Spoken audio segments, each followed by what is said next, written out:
Hello guys, अभी दोपहर के 1 बज रहे हैं गाइस।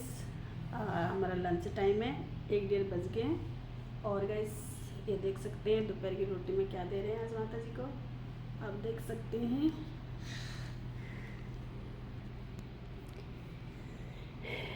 ये दाल है गाइस, और ये उसकी कद्दू की सब्ज़ी है, दही है, चपाती है, साथ में दवाइयाँ हैं।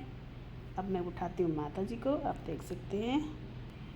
ये देख सकते हैं गाइस, माता जी ये रहे और रोटी ये रही।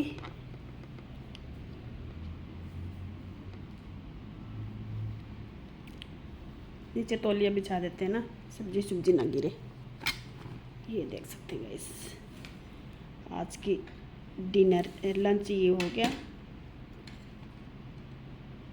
ये देख सकते हैं और मुझे देख सकते हैं गाइस। फिर मिलते हैं अगली वीडियो में। Bye bye.